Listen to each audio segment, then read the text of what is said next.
Hello and welcome back to the show. Today I've been joined by Shakil Chaudhry, who is an educationist and an author based in Islamabad. Today he has joined us from the city of Dubai. He also runs a very successful YouTube channel. You can check his channel out if you've already not subscribed to it.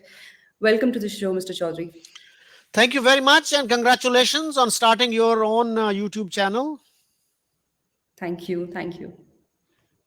Okay mister Chaudhary, आप एक ऐसे शख्स हैं जो बहुत ज़्यादा promote करते हैं, एडवोकेसी करते हैं of good relations between India and Pakistan. Were you always this way, या फिर आप भी वही सब, आई एम श्योर आप भी वही सब पढ़ के बड़े हुए होंगे जो बाकी लोग पाकिस्तान में पढ़ते आए हैं.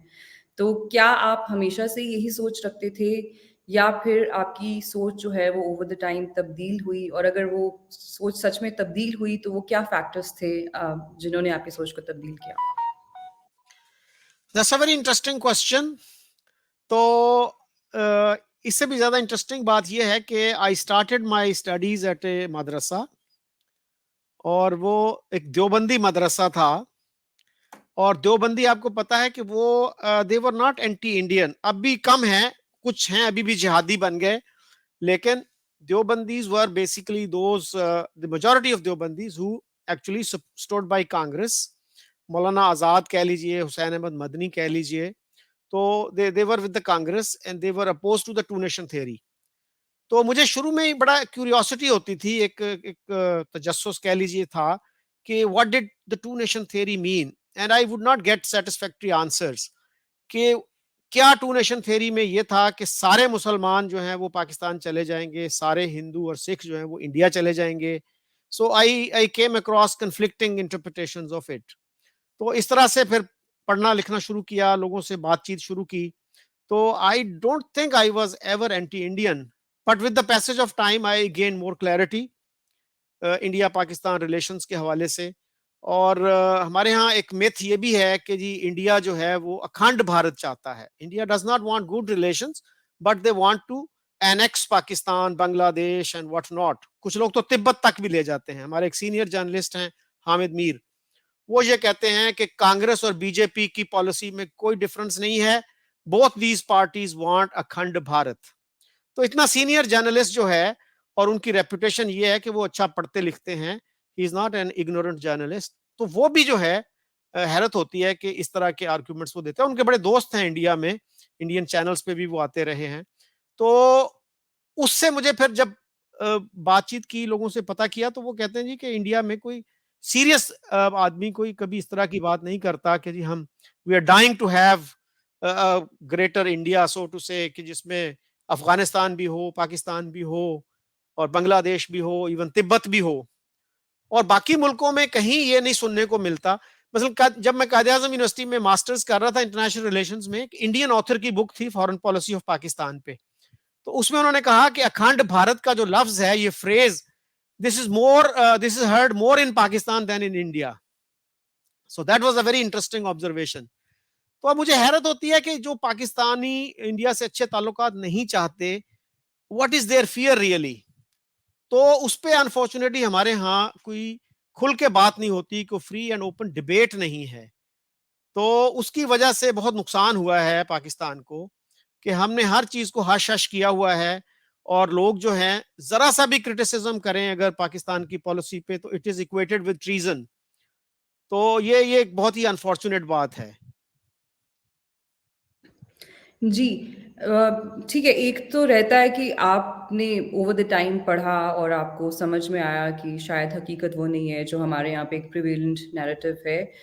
एक दूसरी बात, ये तो बिल्कुल दूसरी बात हो गई कि आप एक्टिवली इस चीज़ को आपने सोचा कि मैं परसू करूँ, कि मैं और लोगों को एजुकेट करूँ. कई लोग होंगे पाकिस्तान में जो सच जानते हैं but they keep it to themselves. आपने क्यों सोचा कि आपको एक्टिवली ये परस्यू करना चाहिए और लोगों को भी एजुकेट करना चाहिए? और आपने, क्योंकि एक जर्नलिस्ट का हवाला दिया, कुछ दिन पहले मेरी भी एक पाकिस्तानी जर्नलिस्ट से बात हो रही थी, who is considered to be relatively senior voice here in India. But मैंने उनमें भी ये चीज़ देखी कि मैं उनसे इंडिया के बारे में क्वेश्चंस भी नहीं पूछ रही थी, बट वो बार बार रेफरेंसेस दे रहे थे इंडिया को लेके, फॉल्स इक्विवेलेंसेस ड्रॉ करने की कोशिश कर रहे थे। जब मैंने उनको पॉइंट आउट की ये चीज़, तो वो थोड़ा-सा कॉन्डिसेंडिंग, अनरीज़नेबल से हो गए। ये क्या मामला है? Is it plain intellectual dishonesty, या फिर जो मेन स्ट्रीम जर्नलिस्ट्स हैं वो डरते हैं? वो सोचते हैं कि अगर हम सच जो है इंडियन के सामने एक्सेप्ट कर लें, घर पे तो वो करते ही हैं, बट वो सोचते हैं अगर इंडियन के सामने एक्सेप्ट कर लें तो हमारे लिए बड़े मसले हो जाएँगे। जी, अनफॉर्चुनेटली हमारे यहाँ ये एक ट्रेंड है कि लोगों की 2 ओपिनियंस होती हैं, एक पब्लिक ओपिनियन और एक प्राइवेट ओपिनियन। उसमें मुझे याद आता है कि हमारे एक सीनियर ब्यूरोक्रेट थे, पीटीवी के वो हेड रहे, ज़ियाद जलंधरी। तो उन्होंने एक वाकया सुनाया, and I was present in that seminar. कहते हैं कि 60s में, अर्ली 60s में ईस्ट पाकिस्तान और वेस्ट पाकिस्तान के इंटीग्रेशन प्रमोट करने के लिए एक नेशनल इंटीग्रेशन काउंसिल या कुछ इस तरह का इदारा बना।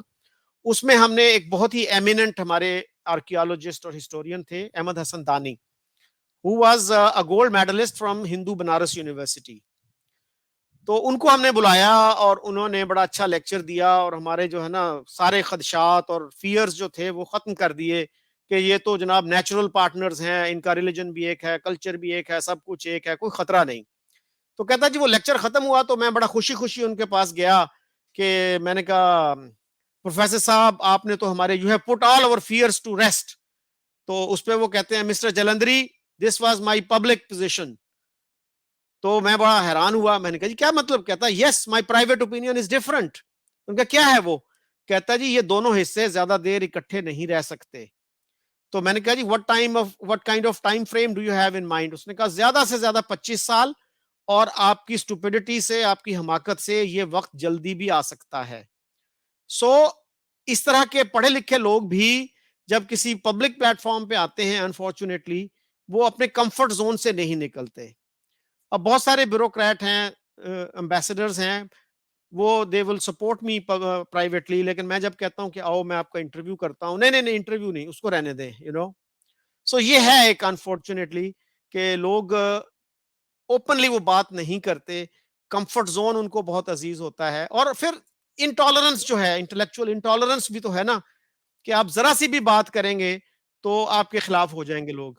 मसलन मुझे एक एम्बेसडर साहब ने बताया, उन्होंने एक किताब लिखी जिसमें उन्होंने ये कह दिया कि जूनागढ़ की एक्सेशन कबूल करना पाकिस्तान की गलती थी and it eroded Pakistan case on Kashmir. तो वो बता रहे थे मेरे जो सीनियर्स थे फॉरेन सर्विस में, वो मेरे से नाराज हो गए ये बात लिखने से। सो लोग एक दूसरे की नाराजगी से भी बचना चाहते हैं, और स्टेट का जो सेंसर है, जो स्टेट की जो एक डिस्प्लेजर हो सकती है, उससे भी बचना चाहते हैं। तो वो कहते हैं कि हम भिड़ों के इस छत्ते में हाथ क्यों डालें? तो लेकिन somebody has to bell the cat, unfortunately ये हमारे जो सीनियर लोग हैं उनको करना चाहिए, और मुख्तलिफ दुनिया के मुल्कों में ही होता है। इंडिया में बहुत सारी पिटिशंस होती हैं, रिटायर्ड ब्यूरोक्रेट्स, एम्बेसडर्स पिटिशंस करते हैं कि हुकूमत की ये पॉलिसी गलत है, ये गलत है। अमेरिका में बहुत है, न्यूयॉर्क टाइम्स में पूरे पूरे पेज का ऐड आता है कि ये जो है ना आप गलत कर रहे हैं, ये सही कर रहे हैं। तो हमारे यहाँ अनफॉर्चुनेटली वो ट्रेडिशन जो है वो बहुत वीक है। अच्छा, आपने तो चूज़ कर लिया है to be someone who actually bells the cat. What are the challenges that you face because of that?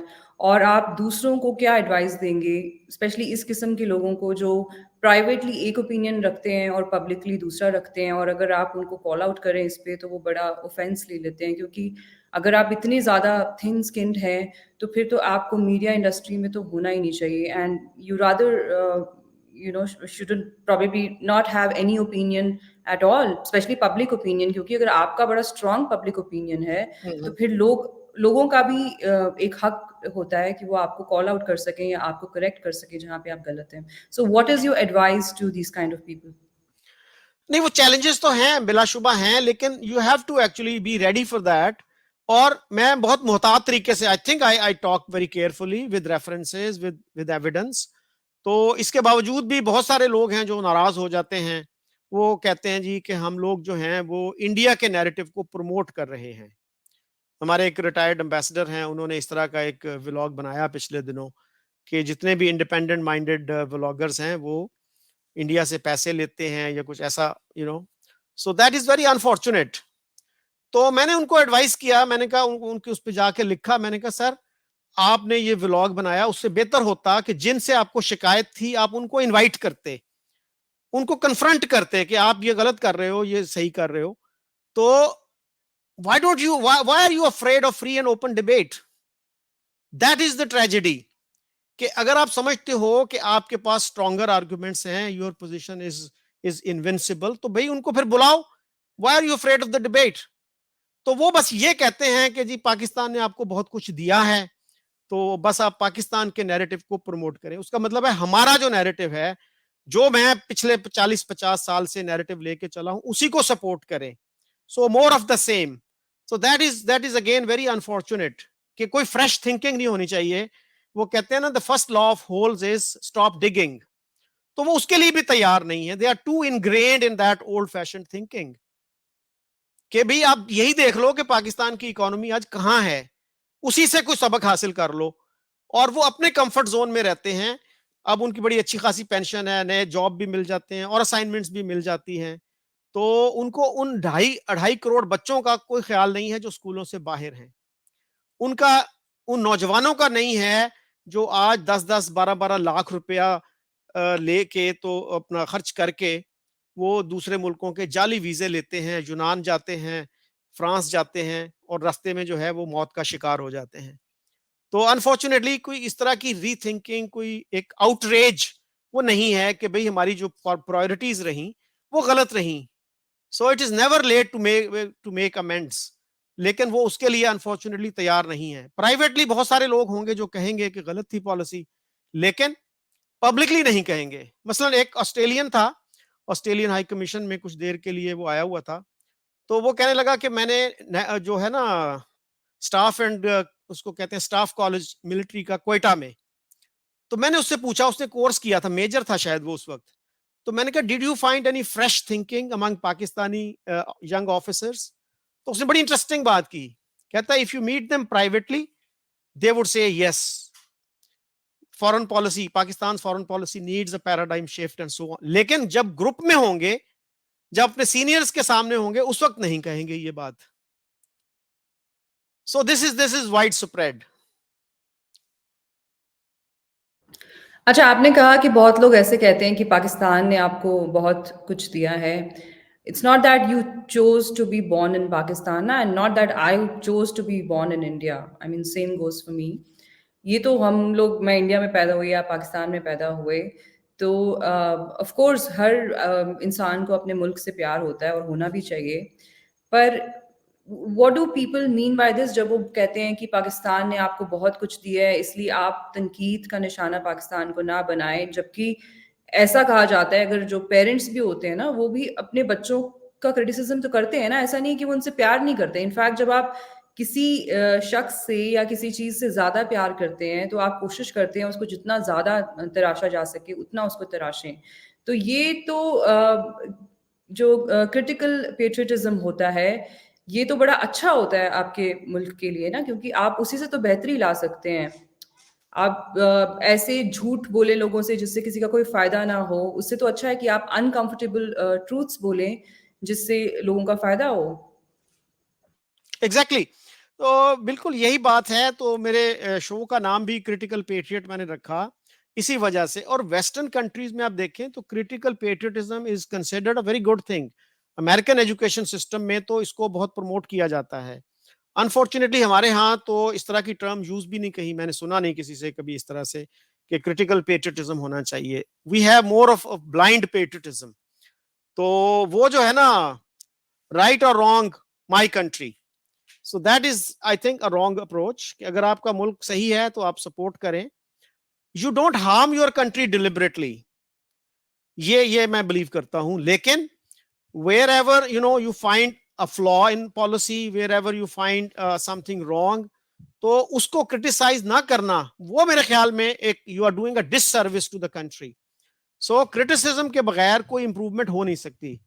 अब हमारे यहाँ बहुत सारे लोग हैं वो नोम चॉम्स्की को बहुत एडमायर करते हैं, और उस वक्त उनको ये आर्गुमेंट नहीं आता कि भाई चॉम्स्की से कहें कि भाई अमेरिका ने तुम्हें बहुत कुछ दिया है और तुम अमेरिका पे क्रिटिसाइज ना किया करो। उन्होंने तो यहां तक भी कह दिया था कि America is not a democracy, you know. भाई अमेरिका अगर डेमोक्रेसी ना होता तो आपको इतनी बोलने की फ्रीडम कौन देता?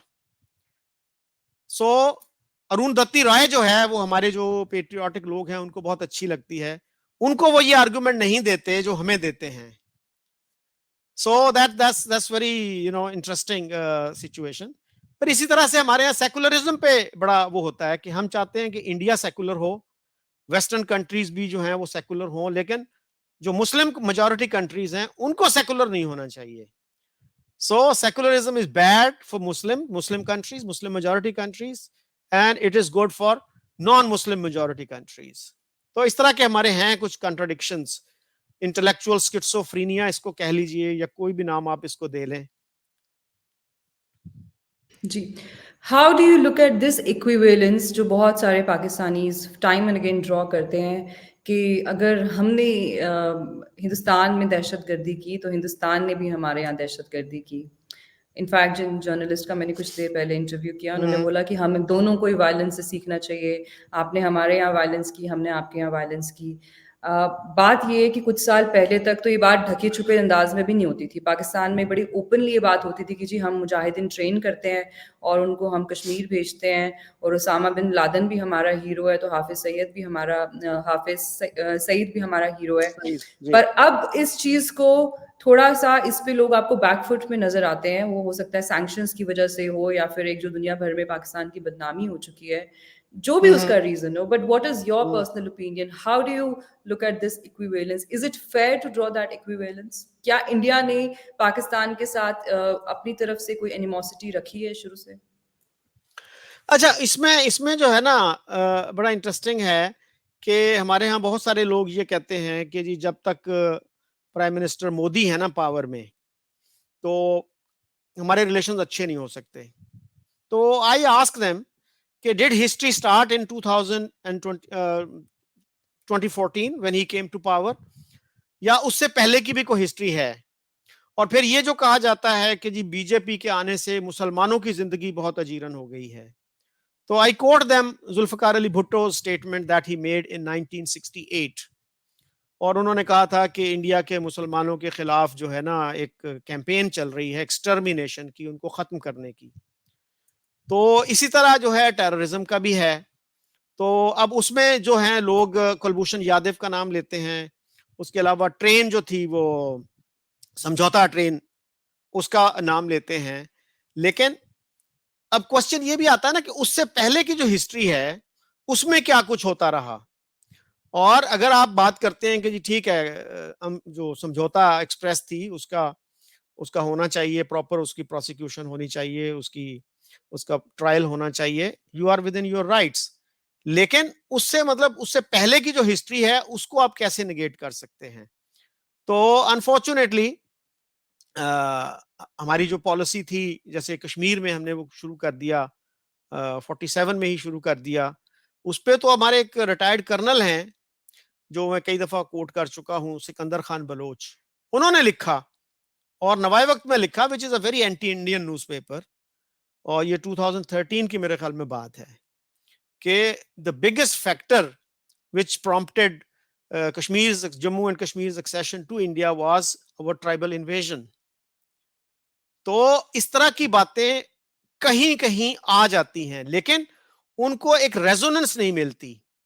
कोई मतलब टीवी एंकर उसकी बात नहीं करेगा कि जी देखें आज कर्नल साहब ने ये आर्टिकल लिख दिया है, या कोई कालम नवीस दूसरा उसको सपोर्ट नहीं करेगा. वो फिर एक एक आवाज होती है, वो दब जाती है, फिर किसी को याद भी नहीं रहती.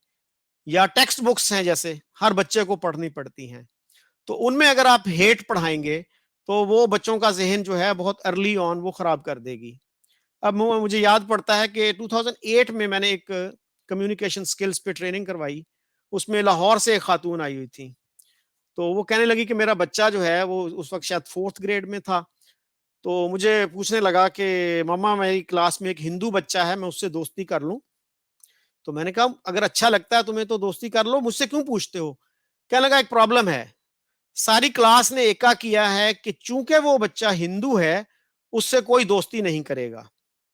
This was a heart rending incident for me कि एक 8-9 साल का बच्चा है, अगर उससे कोई दोस्ती नहीं करेगा, कोई बात नहीं करेगा, तो वो क्या खुदकुशी का नहीं सोचेगा? सो ये जो है ना, एक हमारे यहाँ जो सेल्फ राइचियसनेस है, वो मेरे ख्याल में बहुत जिसने नुकसान पहुंचाया है मुल्क को और सोसाइटी को, कि सेल्फ क्रिटिकल नहीं होना, अपना मुहासबा नहीं करना, अपनी अकाउंटेबिलिटी नहीं करनी, और सिर्फ पॉइंट स्कोरिंग करनी है। वी आर वेरी गुड पोलेमिसिस्ट्स, पोलेमिक में हम बहुत अच्छे हैं, जिसको हम उर्दू में मनाजराबाजी कहते हैं। वो पब्लिक डिबेट्स होती है ना, तो उसमें intellectual honesty doesn't matter, your cleverness matters. तो उस तरह के जो है, जब तक आप एक ऑनेस्ट डिबेट नहीं करेंगे, ऑनेस्ट एनालिसिस, सेल्फ रिफ्लेक्शन नहीं करेंगे, तो society and the country can not improve. अच्छा, कुलभूषण जाधव का जैसे आपने भी मेंशन किया, बहुत पाकिस्तानी इसका हवाला देते हैं, बट हकीकत ये है कि पाकिस्तानीज़ आज तक ये इंटरनेशनल कोर्ट ऑफ जस्टिस में या फिर किसी भी इंटरनेशनल ऑर्गेनाइजेशन जैसे यूएन हो गई, किसी के सामने भी ये चीज़ प्रूव नहीं कर पाए that he was involved in acts of terrorism. India का वर्शन तो ये है कि he was just a businessman, but अगर हम एक सेकंड के लिए मान ले that he was actually a spy, तो मेरे ख्याल से ये काम तो आईएसआई भी करती होगी। इंडिया में उनके बहुत सारे स्पाइज होंगे, उनके तो शायद स्पाई नेटवर्क होगा, यू नो, टेररिस्ट का स्लीपर सेल्स होंगे। अगर इंडिया का भी कोई स्पाई था उस रीजन में, बहुत बड़ी पॉसिबिलिटीज़ की ये भी हो सकती है कि वो हम भी तो अपना डिफेंस तैयार रखेंगे ना। We would also want to know ना कि कहाँ से हमारे अगेंस्ट टेरर इंस्टिगेट हो रहा है, क्योंकि पाकिस्तान इन रीजन्स को यूज़ करता रहा है to basically fan communalism and terrorism in India. पर to give that example itself is dishonesty, क्योंकि आज तक पाकिस्तान इस चीज़ को प्रूव नहीं कर पाया। फिर समझौता एक्सप्रेस की अगर हम बात करें, जो उसमें की कंस्पिरेटर जिसका नाम था, उसकी तो कुछ साल बाद ही मिस्टीरियसली डेथ हो गई। फिर बाकी जिनके नाम थे उनके अगेंस्ट कोई एविडेंस नहीं बना। इनफैक्ट अमेरिका का ये वर्जन है कि दिस वाज परपिट्रेटेड बाय लश्कर तैयबा, उनका जो चीफ एक फाइनेंसर था। तो पाकिस्तान का उसके ऊपर भी कोई वर्जन मौजूद नहीं है। और अगर मैं if I were to go by the legend, the legend has it कि जब भी इंडिया पाकिस्तान के बीच में रिश्ते बेहतर होने लगते हैं, तो हमेशा जो इस्लामिस्ट ग्रुप्स होते हैं पाकिस्तान में, वो कुछ ना कुछ ऐसा करते हैं कि ये रिश्ते खराब हो। चाहे वो जब प्राइम मिनिस्टर मोदी पाकिस्तान गए, आपको पता है उनके आने के बाद क्या हुआ। चाहे फिर हम अटल बिहारी वाजपेयी साहब की बात करें, वो गए और उनके बाद आने के बाद क्या हुआ। तो अगर हम कॉमन सेंस के हिसाब से जाएं, क्योंकि एविडेंस तो वैसे भी अ, पाकिस्तान के फेवर में है नहीं कि पाकिस्तान ये कह सके कि जी ये इंडियन ऑर्गेनाइजेशंस का काम था। अगर हम हिस्ट्री भी देखें, तो it has always been an a Pakistani non state actor जिसको बर्दाश्त नहीं हुआ कि इंडिया और पाकिस्तान के रिलेशंस जो हैं वो आपस में ठीक हों। पर ठीक है, कुछ लोग नाम लेते हैं, बट इसमें भी हैरानी की बात ये है कि उनके पास कोई और नाम भी नहीं होता। उनको जब एग्जाम्पल्स भी देनी पड़ती हैं तो 20-20, 30-30 साल पुरानी देनी पड़ती हैं। जैसे जब मैंने उस दिन उनको, जो सहाफ़ी थे, उनको पूछा कि आपके यहाँ प्रेस फ्रीडम का क्या हाल है? तो वो उस पे जवाब देने के बजाय कहने लगे कि जब आपके यहाँ इमरजेंसी चल रही थी, तो आपके यहाँ जर्नलिस्ट के साथ बहुत कुछ हुआ था। तो या तो फिर इसका मतलब ये होगा कि पाकिस्तान एक परपेचुअल इमरजेंसी के स्टेट में ही है आज भी, तो फिर तो वो इक्विवेलेंस ड्रॉ करना ठीक है, बट अदरवाइज़ तो this is completely irrelevant. Okay, to move on, आप क्या मैसेज देना चाहेंगे इंडिया में लोगों को? क्योंकि आप जैसी आवाज़ें तो बहुत ही कम है। एक आप हो गए, एक बैरिस्टर बशानी हो गए, जिनको इंडिया में बहुत ज़्यादा सुना जाता है, उनको बहुत ज़्यादा लोग उनका एहतराम भी करते हैं, क्योंकि अ, आप लोग जो हैं वो फ़ॉल्स इक्विवेलेंसेस ड्रॉ नहीं करते, क्योंकि रिकंसिलिएशन तब तक नहीं हो सकती जब तक आप you don't embrace the truth. तो अब ये डिसइल्यूजन भी बहुत आ रही है हमारे यहाँ पे लोगों में कि भाई बहुत लोग यूट्यूब अकाउंट खोल के बैठे हैं और वो बस व्यूज़ चाहते हैं इंडिया से। अदरवाइज़ अगर आप इनके दिल में झाँक के देखें, तो ऐसा नहीं है कि इनके दिल में कोई बड़ी मोहब्बत है हमारे लिए। How can Indians differentiate between actual peace activists and those peace activists और सो कॉल्ड एक्टिविस्ट्स जो टेलीविज़न पे कुछ और बात करते हैं, अपने यूट्यूब चैनल पे कुछ और बात करते हैं और फ़ोन पे कुछ बिल्कुल ही कुछ और बात करते हैं? नहीं, वो तो बहुत ही अनफॉर्चुनेट बात है। और जहाँ कुलभूषण यादव की बात है, तो yes, he may be a spy, और वो कहते हैं ना कि spying is the second oldest profession in the world. तो लेकिन क्या स्पाई का मतलब ये भी होता है कि वो दहशतगर्द भी है और उसने इतनी ज्यादा दहशतगर्दी भी की है? मैंने जनरल असद दुरानी जो आईएसआई के चीफ रह चुके हैं, फिर एम्बेसडर रहे वो सऊदी अरेबिया, और उनका इंटरव्यू किया था। उन्होंने भी कुछ ऐसी बात की कि हमने मिस हैंडल किया इस केस को। तो आप डीब्रीफिंग करते हैं, उनसे इंफॉर्मेशन लेते हैं और उसके बाद फिर आप इसको पब्लिसाइज नहीं करते, और जो आपके लोग उधर पकड़े हुए हैं उनकी उसको बार्गेन करते हैं, नेगोशिएट करते हैं कि उनको वो छोड़ दें, हम इनको छोड़ दें। तो उसको हमने बहुत मिसहैंडल किया, ये उनके अल्फाज थे। तो जहां तक यूट्यूबर्स की बात है, तो मैं तो इसको वेलकम करता हूं। छोटे मोटे गिले मुझे भी अपने यूट्यूबर से होते हैं, लेकिन मैं समझता हूं कि यार एक कॉज हमारा एक है। अगर आप वो बात जो मेन स्ट्रीम मीडिया नहीं करता, तो nobody is perfect, everybody has faults and flaws. तो ठीक है, तो उनका व्यू हो सकता है with the passage of time evolve भी हुआ हो, कि 8 साल पहले 10 साल पहले उनका व्यू बहुत हार्ड लाइन हो, because they had no exposure, they had not met any Indian, had not interacted with any Indian.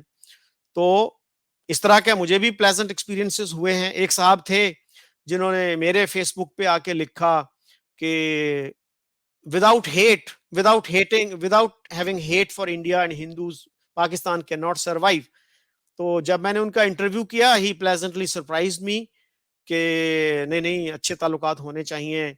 और मेरे बच्चे पढ़ते थे वेस्ट में, तो उनके क्लास फेलोज हिंदू वो थे, इंडियंस थे, वो मेरा बड़ा रिस्पेक्ट करते थे। ये वो may be that change his mind, so that is a very good thing. और फिर ये भी एक है कि अगर मैं एक पाकिस्तानी को लूं और उसके साथ एक इंडियन है, तो वो पाकिस्तानी काफी डिफरेंट लैंग्वेज बोलेगा बजाय इसके जब मैं अकेला उसको लूं। ये भी एक तजर्बा पिछले दिनों हुआ मेरा। एक साहब जो बहुत एंटी इंडिया आर्टिकल्स लिखते थे, बहुत एंटी इंडिया बोलते थे टीवी पे, ये वो अरविंद सहारन इंडिया से था, और मैंने उनसे इंटरव्यू किया, तो he was a totally different man. I was surprise. तो फिर मैंने भी ज्यादा टफ क्वेश्चंस नहीं किए उनसे कि everybody is entitled to his और हर एवोल्यूशन। तो अच्छी बात है, लेकिन इन लोगों को थोड़ा सा पढ़ के और समझ के करना चाहिए। सिर्फ व्यूज लेने के लिए और कन्वीनियंट पोजीशन ना लें, जो वो समझते हैं उसका इजहार करें। अगर उनके कोई रिजर्वेशंस हैं, उनको ओपनली उसको एक्सप्रेस करें। तो ये नहीं होना चाहिए कि किसी को खुश करने के लिए आप अपनी पोजीशन बदल लें और फिर पुरानी पोजीशन पे वापस चले जाएं। So that is intellectual dishonesty. Okay, आप पहले भी इंडिया आ चुके हैं। Do you have any plans to come to India? Because आपको पता होगा अभी इश्तियाक साहब यहाँ पे हैं, he is getting a lot of love, वो बहुत घूम फिर रहे हैं। What are your plans? Are you planning to come to India any time नहीं, सून? मेरा अभी तो नहीं है। वो जिस ऑर्गेनाइजेशन ने उनको बुलाया है, they sounded me out some time back कि हम नेक्स्ट ईयर के लिए आपको कंसिडर करना चाहते हैं। तो मैंने कहा that would be a pleasure. So let's hope कि उस वक्त तक हमारे ताल्लुकात भी कुछ बेहतर हो जाएं। और दूसरी अच्छी खबर मैं आपको ये दूं कि मेरी एक जानने वाली खातून जो हैं, उन्होंने नेशनल डिफेंस यूनिवर्सिटी में हमारे कोर्स अटेंड किया। तो उनसे मैंने यही सवाल किया जो मैंने एक ऑस्ट्रेलियन डिप्लोमेट से पूछा था, कि क्या आपको कुछ फ्रेशनेस नजर आती है मिलिट्री ऑफिसर्स में? तो she pleasantly surprised me by saying कि yes, there are some hardliners, there are some pragmatists. तो मिलिट्री के सीनियर रैंक्स में brigadiers, major generals, lieutenant general, उनमें भी ये है कि हमें इंडिया के साथ अच्छे ताल्लुकात बनाने चाहिए, बट नॉट एवरीबडी। तो ये कम से कम एक अच्छी खबर है कि there is some fresh thinking at the military level also. जैसे कि जनरल कमर बाजवा ने एक इनिशिएटिव लिया था, जिसको अनफॉर्चुनेटली इमरान खान और शाह महमूद कुरैशी ने नाकाम बना दिया। Whatever interpretations they have of that, I think that would have been a very good opportunity. तो इमरान खान को भी मैं समझता हूं कि कोई फॉरेन पॉलिसी की या कश्मीर इशू की कोई ज्यादा समझ नहीं है। अगर वो यही कर देता कि ओपन डिबेट करवा देता मेन स्ट्रीम मीडिया पे, तो that would have been a great service to the nation.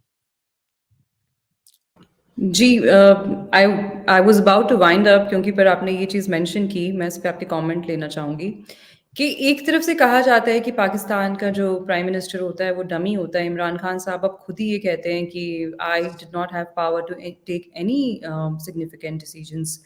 तो फिर ये कैसे होता है कि आर्मी चीफ कहते हैं कि हमें इंडिया के साथ रिश्ते जो हैं बेहतर करने चाहिए, और फिर हामिद मीर जैसे लोग टीवी पे आके कहते हैं कि इमरान खान साहब जो हैं उन्होंने ये पूरा जो प्रोसेस है इसको साबोटाज कर दिया।